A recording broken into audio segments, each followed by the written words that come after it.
بسم اللہ الرحمن الرحیم۔ السلام علیکم ورحمۃ اللہ وبرکاتہ۔ معزز سامعین و ناظرین اور جملہ خواتین و حضرات، ان ایام میں جو اپیرنٹلی پریشانی کے ایام ہیں اور حالات نے اور صحت کے حوالے سے احتیاط نے ہم سب کو فورس کر دیا ہے کہ خلوت اختیار کریں، خلوت نشینی پر۔ اللہ والے لوگ پہلے وقتوں میں اللہ سے اپنے فاصلے مٹانے کے لیے اور اللہ کی قربت حاصل کرنے کے لیے خلوت نشینی اختیار کرتے تھے، ان کی خلوت اختیاری ہوتی تھی۔ جیسا کہ میں نے پچھلی نشستوں میں سے کسی ایک نشست میں عرض بھی کیا کہ اعتکاف بھی اختیاری خلوت ہے، جسے بڑی عظیم سنت کا درجہ دیا گیا ہے، اور یہ اجباری خلوت ہے، یعنی ایسی خلوت جس پہ ہم مجبور ہیں۔ مگر اس کا خوشگوار پہلو یہ ہے کہ ہمیں اپنی زندگی کو ڈسپلن کرنے کا ایک موقع ملا ہے۔ یعنی اس وقت میں ہم اپنی زندگی پر اور زندگی کے معمولات پر نظر ثانی کر سکتے ہیں۔ نظر ثانی ہمیشہ فراغت کے اوقات میں ہوتی ہے، بیزی اوقات میں نہیں ہوتی۔ میں خود جب تصریف و تعریف کر رہا ہوتا ہوں، رات دن میری چونکہ مصروفیات اور مشاغل کتابوں کے ساتھ خلوت نشینی ہے، میری دوستی اور سنگت کتب کے ساتھ ہے، کتابوں کے ساتھ ہے، علم کے عمل کے ساتھ ہے۔ تو میں اس پروسیس کا خود گواہ ہوں کہ جب آدمی لکھ رہا ہوتا ہے، لکھتا چلا جاتا ہے اور اپنے لکھے ہوئے پہ نظر ثانی کا وقت ان لمحات میں نہیں ملتا جن لمحات میں علم کی تخلیق ہو رہی ہوتی ہے، علم جنریٹ ہو رہا ہوتا ہے، لکھا جا رہا ہوتا ہے۔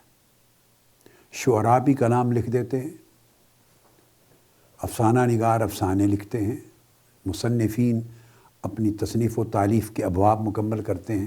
ختم کرنے کے بعد پھر وہ ایک وقت لیتے ہیں، اس میں اب علم جنریٹ کرنے کا، علم کو کریٹ کرنے کا عمل روک دیتے ہیں۔ وہ ٹائم ذہنی فراغت کا ہوتا ہے۔ اب ذہنی فراغت کا، اور یہ جو علم کے شغف میں ہیں ان کے لیے بھی میری نصیحت ہے، جو طلباء ہیں، جو اساتذہ ہیں، جو مصنفین ہیں، مؤلفین ہیں، ان کے لیے بھی یہ ایک پیس آف ایڈوائس ہے کہ پھر وہ ایک ذہنی فراغت کا وقت نکال دیں۔ جب ذہن کسی اور کام میں مشغول نہ ہو، نہ پرانے علم کو ریٹین کرنے میں، محفوظ کرنے میں، نہ اس کو ری پروڈیوس کرنے میں، نہ کریٹ کرنے میں، نہ نئی تھاٹس جنریٹ کرنے میں، ہر چیز سے فارغ ہو، اس کو فراغت کہتے ہیں۔ تو ذہن کو جب فارغ وقت ملتا ہے تو صرف اپنی چیز پر نظر ثانی کرتا ہے بندہ، اپنے لکھے ہوئے پر۔ طلباء جب امتحان میں پیپرز دیتے ہیں تو یہ میری کونسلنگ ہے۔ میں چونکہ ان پروسیسز میں سے پوری لائف نکلا ہوں، تو جب وہ ٹائم ڈیوائیڈ کرتے ہیں اپنا پیپر کے لیے، سارے کویسچنز کر لیتے ہیں، تو انہیں چاہیے کہ پھر وہ ایک معقول وقت فراغت کا نکالیں، پیپرز ہینڈ اوور کرنے سے پہلے یا اپنی اسائنمنٹ کمپلیٹ کر کے آگے بھیجنے سے پہلے فراغت کا ایک وقت نکالیں اور اپنے لکھے ہوئے پر نظر ثانی کریں۔ یہ جب اپنے لکھے پہ آپ نظر ثانی کرتے ہیں، اس کو ریویژن کرتے ہیں، ریویژن دوبارہ دیکھتے ہیں، بشرطے کہ ذہن کو فراغت ہو، تو آپ اپنی غلطیاں نکالتے ہیں اور اپنے لکھے ہوئے کو بہت امپروو کرتے ہیں، اس وقت آپ کو پتہ چلتا ہے کئی چیزیں اور آپ اس کی کوالٹی بہتر کر لیتے ہیں۔ یہی حال ہماری زندگی کا ہے۔ ہماری زندگی ایک کتاب ہے، ہم اسے تصنیف کر رہے ہیں۔ ہر روز ہم کچھ پروڈیوس کر رہے ہیں، جنریٹ کر رہے ہیں، کچھ کریٹ کر رہے ہیں۔ ہم اپنی مصروفیات میں ہر وقت بیزی ہیں، اور جیسے جسم بیزی ہوتا ہے، یاد رکھ لیں دماغ بھی جسمانی آرگنز میں سے ایک آرگن ہے، وہ بھی اتنا ہی بیزی ہوتا ہے۔ ایسا کبھی نہ سمجھیں کہ بھئی آپ یہ کام کر رہے ہیں، کاروبار کا، لین دین کا، سٹاکنگ کا، اور چیز کو بیچنے کا، چیز کے رکھنے کا، کوئی مینوفیکچرنگ کا، کوئی تصنیف و تالیف کا، کوئی دیگر گھر کے کام کاج آپ کر رہے ہیں، تو آپ یہ نہ سمجھیں کہ آپ کے صرف بازو مصروف ہیں، ہاتھ مصروف ہیں، چل پھر رہے ہیں تو آپ کی ٹانگیں مصروف ہیں، بول رہے ہیں تو آپ کی صرف زبان مصروف ہے، سن رہے ہیں تو صرف آپ کے کان مصروف ہیں، دیکھ رہے ہیں تو صرف آپ کی آنکھیں مصروف ہیں۔ نہیں، یہ سب چیزیں اس لیے مصروف ہیں کہ ان کے پیچھے آپ کا دماغ مصروف ہے، اس کام میں جو کام جسم کے مختلف اعضاء انجام دے رہے ہیں۔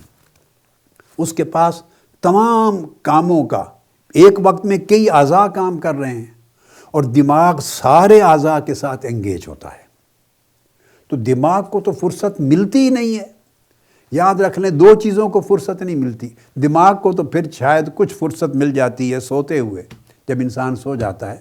دل کو اس وقت بھی فرصت نہیں ملتی۔ دل نے اپنی پمپنگ کا پروسیس جاری رکھنا ہے، سرکولیشن آف بلڈ کا، اس کے ساتھ زندگی ہے۔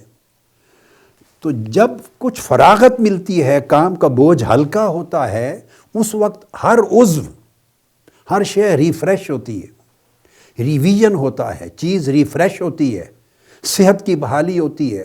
آپ پھر ترتیب نو دیتے ہیں، پھر نئے طریقے سے چیزوں کو سوچتے ہیں، ری پلاننگ کرتے ہیں، اپنی پلاننگ میں امپروومنٹ کرتے ہیں، اپنے آپ کو پھر سے ڈسپلن دیتے ہیں، ری آرگنائز کرتے ہیں۔ یہ ساری چیزیں اس وقت ہوتی ہیں بہتر جب ذہنی فراغت ہوتی۔ اس لیے پوری دنیا میں جو گورنمنٹس ہیں، بڑی بڑی حکومتیں اور پوری دنیا کے بڑے بڑے ادارے، وہ ایک تھنک ٹینک رکھتے ہیں۔ ایگزیکٹو کام کرنے والے، کام کو انجام دینے والے، یعنی امور کو ایگزیکیوٹ کرنے والے لوگ اور ہوتے ہیں، کیونکہ وہ اتنے مصروف ہوتے ہیں، رات دن 12 گھنٹے 16 گھنٹے اتنے مصروف ہوتے ہیں کہ انہیں سوچنے کا وقت نہیں ملتا۔ میں فوکس وقت پر کر رہا ہوں، وقت پر سوچنے کا وقت نہیں ملتا کہ جو کچھ ہم ایگزیکیوٹ کر رہے ہیں اس میں کہیں کوئی سکم تو نہیں ہے، کوئی کوتاہی، کوئی غلطی تو نہیں ہے۔ نہیں، تو انہیں فیڈ کرنے والا کوئی چاہیے۔ فیڈ کرنے کے لیے پیچھے تھنک ٹینکس ہوتے ہیں۔ دنیا کے بڑے بڑے ممالک میں جائیں، امریکہ سمیت، میں نے دنیا کے بڑے بڑے ممالک کے، امریکہ سمیت کئی تھنک ٹینکس کو ایڈریس کیے ہیں مختلف وقتوں میں، ان کے لیکچرز دیے ہیں وہاں میں نے۔ ان کا ایک الگ وجود ہے، ان کا کوئی کام ایگزیکیوشن کے ساتھ نہیں ہے، وہ صرف تھنکنگ کرتے ہیں۔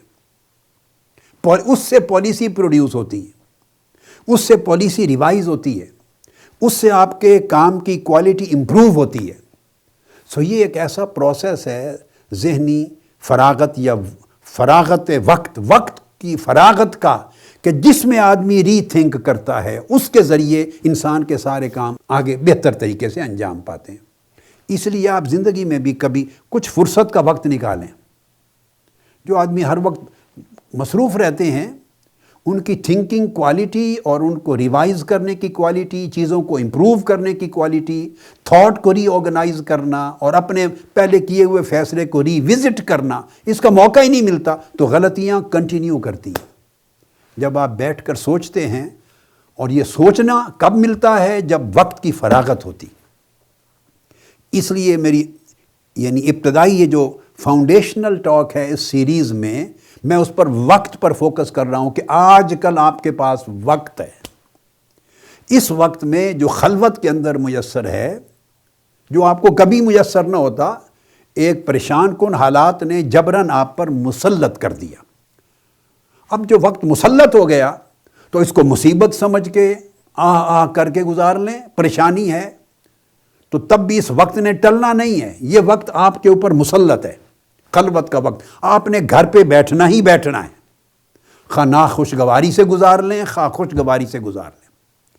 تو کیوں نہ خوشگواری سے اس وقت کو گزارا جائے، اس وقت کو کیوں نہ پروڈکٹیو بنایا جائے، اس وقت میں آپ اپنی لائف کو کیوں نہ ریوزٹ کریں، اپنے تعلقات کو، کہ بھئی آپ کی وائف کے ساتھ آپ کے کیا تعلقات ہیں، وائف کے آپ کے ساتھ کیا تعلقات ہیں، ان کو ریوزٹ کریں۔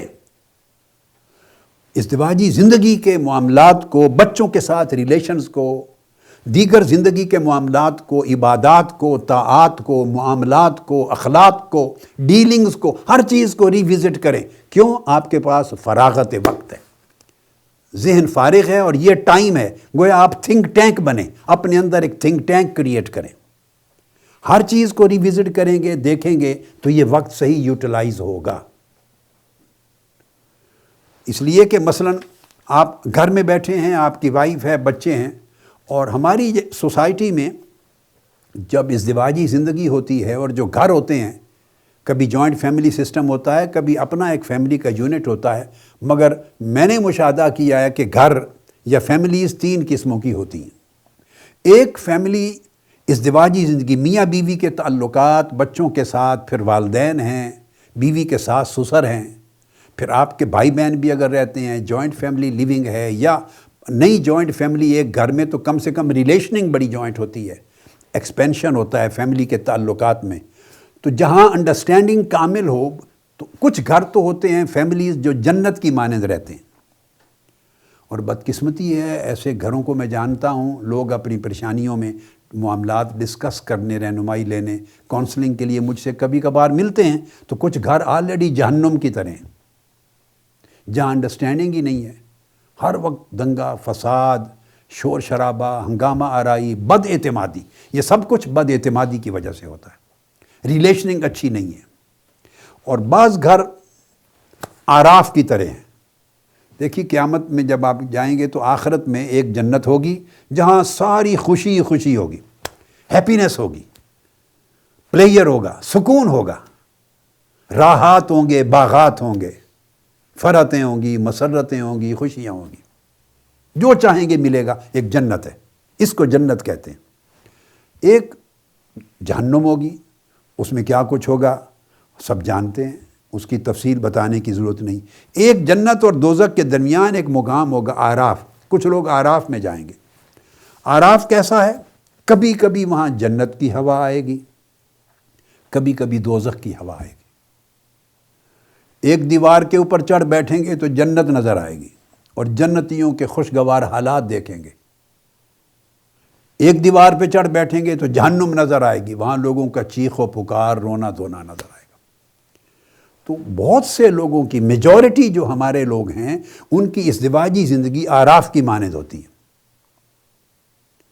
کبھی تعلقات خوشگوار ہیں، مسکراہٹ ہے، ایک دوسرے کے ساتھ اطمینان ہے، جنت کی ہوا آ جاتی ہے، کچھ لمحات ایسے گزرتے ہیں، کچھ لمحات پھر پھڈا ہو جاتا ہے، لڑائی جھگڑا ہے، آپ دیکھتے ہیں، تو وہ پھر جہنم کی ہوا بھی آ جاتی۔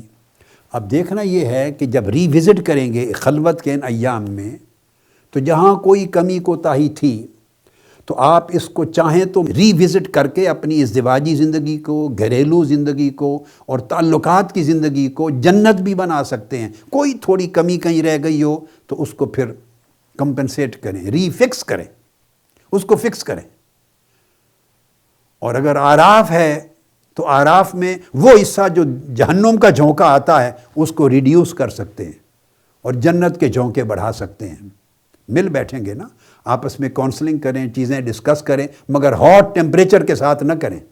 یہ نہیں کہ بات کرتے ہوئے جھگڑا شروع ہو جائے۔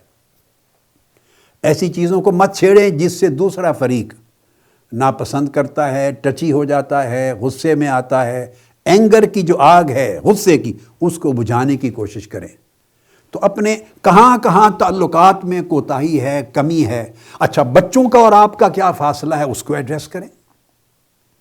بچے ماں باپ کے جھگڑوں کی وجہ سے بگڑتے ہیں، ان کو اچھا ماڈل، اچھا نمونہ نہیں ملتا۔ آپ ٹائم نہیں دے پاتے، بچوں کی تربیت میں نقص رہ جاتا ہے، بچے آپ سے دور رہ جاتے ہیں، اس لیے کہ باہر بہت سارے پریشرز ہیں۔ اب سوسائٹی سے، عام طور پہ گلی کوچوں سے، اسکولوں میں، کالجز میں، یونیورسٹیز میں، دوستوں کی کمپنیز میں، اب باہر دین، روحانیت، اخلاق، نیکی، تقوی، پرہیزگاری، اس کی ری انفورسمنٹ نہیں ہو رہی. ویلیوز بڑی چینج ہو گئی ہیں، زندگی کا ماحول بہت چینج ہو گیا ہے. وہ زمانہ جب ہم بچے تھے، اسٹوڈنٹ لائف تھی، ہم بچے تھے، تو ہمیں دین کی ری انفورسمنٹ گھر کے اندر سے بھی ملتی تھی، باہر سے بھی ملتی تھی، گلی کوچے سے ملتی تھی. یہ وہ زمانہ تھا، مجھے یاد ہے، آپ بھی اگر زیادہ عمر کے لوگ یاد کریں، کوئی ایک گلی محلے کی ایسی نہیں ہوتی تھی، ایک گلی جس کے ہر گھر میں کوئی نہ کوئی ایک تہجد گزار نہ ہو. ایک بوڑھا شخص یا بوڑھی خاتون، ہر گھر میں کوئی ایک پچھلی رات اٹھ کر اللہ اللہ کرنے والا ضرور ہوتا تھا، تہجد گزار. تو ہر گھر سے رات کے پچھلے پہر اللہ اللہ کی آواز آتی تھی، سجدے ہوتے تھے، مصلے بچھتے تھے، آلموسٹ ہر گھر میں. پھر ایک حیا تھا، ایک دوسرے کی پاسداری تھی، لحاظ تھا، ایک دوسرے کے ساتھ محبت تھی. کسی کے ہاں مہمان آ جاتا تو کھائے بغیر نہیں بھیجتے تھے، ایک دوسرے کی بیٹے بیٹیوں کی حفاظت کرتے. لوگ کہیں باہر جاتے، جوان بیٹیاں دوسرے کے گھروں میں چھوڑ کے جاتے تھے. عزتوں کی حفاظت تھی، ایک دوسرے کی محبت تھی، تعلق تھا، مودت تھی، لحاظ تھا، باہمی اخلاق تھے، معاملات اچھے تھے. پھر مسجدیں آباد تھیں اور لوگ نماز کی طرف متوجہ تھے، بزرگ رغبت دلاتے تھے، بچوں کو کھڑا کرتے تھے. بچپن سے انفورسمنٹ ہوتی تھی دین کی، اخلاق کی، حیا کی، حیا روحانیت کی، دینی قدروں کی. وہ ری انفورسمنٹ کے سارے منابع کہتے ہیں چشمے جو سوسائٹی میں تھے، بند ہو گئے. اب تو خیر کی بات، والدین بھی بعض اوقات بیٹھ کے بچوں کے ساتھ شیئر نہیں کرتے، اور ان چشموں کے بند ہونے کے بعد شر کے بہت سے چشمے کھل گئے. شر کے، وہ شر جتنا پھیل رہا ہے، اور پھر یہ گلوبل ویلیج بن گیا پوری دنیا. جو خرابی کہیں دور ہوتی تھی اس کی خبر آپ کو یہاں نہیں ہوتی تھی. یہاں لوکل خرابی ہی انفلوئنس کرتی تھی آپ کو، انٹرنیشنل خرابی جو وہ انفلوئنس نہیں کرتی تھی. اب تو خیر ملے گا جتنا علم کی شکل میں، معلومات کی شکل میں تب بھی، اور شر جتنا پوری دنیا پہ ملے گا وہ بھی ملے گا. اور پھر ہوس ہے، طرز زندگی بدل گیا ہے. پہلے وقت میں لوگ، ہم نے دیکھا کہ اگر غربت ہے تو اس میں بھی برکت ہوتی تھی. روٹی کھا لیتے تھے، گڑ کے ساتھ کھا لیتے تھے، پیٹ پھل جاتا تھا. دہی کے ساتھ کھا لیتے تھے، شکر کے ساتھ کھا لیتے تھے، آم کے ساتھ روٹی کھاتے تھے، خربوزے کے ساتھ بھی کھا لیتے تھے، چٹنی کے ساتھ بھی روٹی کھا لیتے تھے. احساس نہیں ہوتا تھا، یہ تصور نہیں تھا کہ اتنی بڑی بڑی ڈشز، لیمب کڑھائی اور اچاری لیمب اور بریانیاں اور چکن اچاری، اور خدا جانے اب مجھے تو نام نہیں آتے، میں کوئی کوک یا شیف نہیں ہوں، تو یہ اتنا اہتمام ہو تو کھایا جائے گا نہیں. لوگ سادہ طریقے سے جو مجھے کھجوروں سے کھانا کھا لیتے تھے، روٹی کھا یہ میں نے باتیں اس لیے بتائیں، یہ ریلیونٹ ہیں. آج آپ کو ان ایام میں اپنے وسائل کو سنبھالنا ہوگا. الاقتصاد فی المعیشہ، اپنے وسائل کو خرچ کرنے میں خدا جانے یہ بلا کب تک چلے، کتنا اکنامک ڈیمیج ہو، وسائل کا کتنا نقصان ہو، کیا بچے کیا نہ بچے. جہاں پہلے ہی غربت ہے اور وسائل کی کمی ہے، وہ آگے پتہ نہیں کتنا عرصہ اس پریشر میں رہیں گے. لہذا بچت کریں، خرچ کم کریں. تو پہلے زندگی جو تھی اس میں سکھ تھا، برکت تھی، اس میں اللہ کا شکر تھا. آپ وسائل بہت بڑھ گئے مگر لائف سٹائل اتنا چینج ہو گیا ہے کہ یہ کوئی تصور بھی نہیں کر سکتا کہ یہ چیزیں کھا کے بھی زندہ رہا جا سکتا ہے. اگر آپ زندہ رہنے کے یہ سلیقے آج سیکھ لیں، اور یہ جو جبری خلوت ہے اس کے اندر اس کی ٹریننگ لے لیں، اور آپ جن کے وسائل کم ہیں، بجائے مانگنے کے، سوال کرنے کے، اور سوسائٹی میں ایک مزید مشکلات کا باعث بننے کے، اور اپنے لیے بھی ایک عذاب کریٹ کرنے کی بجائے گڑ سے کھانا کھا لیں. اگر اور کچھ نہیں میسر، کسی کے آگے ہاتھ پھیلانے اور قطاروں میں لگ کر جا کے لنگر لے آنے سے 1000 درجے بہتر ہے، جس میں غیرت اور عزت نفس کی حفاظت ہو. چٹنی سے کھانا کھا لیں، کھجور سے کھانا کھا لیں، جو چیز دستیاب ہے لوگ کھا لیتے تھے. تو یہ ایک طرز زندگی، وہ دور گزر گیا. اب اپنے آپ کو ریوزٹ کریں، ان حالات میں ہم اپنی خوشیاں کیسے لوٹا سکتے ہیں. اور مشکلات کو بڑھانے کی بجائے کم کیسے کر سکتے ہیں، اور اپنی جو گھر کی زندگی ہے اسے جہنم سے نکال کے جنت کی طرف کیسے لے جا سکتے ہیں، اور اگر آراف ہے دونوں طرف کی فضائیں ہوائیں جھونکے آتے ہیں جنت اور دوزخ کے، تو اس کو جہنم کے جھونکے ختم کر کے مزید جنت کا سپین کیسے بڑھا سکتے ہیں۔ یعنی ازدواجی زندگی میں، فیملی لائف میں خوشیوں کا جو سپین ہے، خوشیوں کا جو حصہ ہے، اس کو کتنا زیادہ بڑھا سکتے ہیں، تعلقات کو کتنا بہتر کر سکتے ہیں، اور اسی طرح اللہ کے ساتھ اپنے ٹوٹے ہوئے تعلق کو کس طرح بحال کر سکتے ہیں۔ یہ وقت ری وزٹ، تمام معاملات کو ری وزٹ کرنے کا وقت ہے۔ اب اس سبجیکٹ پہ آگے کچھ اور ریلیونٹ چیزیں ہیں کہ اللہ رب العزت نے قرآن مجید میں اور حضور علیہ السلام نے حدیث میں ہمیں اس حوالے سے کیا سبق دیا ہے، وہ انشاءاللہ اگلی نشست میں بیان کروں گا۔ والسلام علیکم ورحمۃ اللہ وبرکاتہ۔ سب سے پہلے نئی ویڈیوز کو حاصل کرنے کے لیے شیخ الاسلام ڈاکٹر محمد طاہر القادری کے آفیشیل یوٹیوب چینل کو سبسکرائب کریں اور بیل آئیکن کلک کریں۔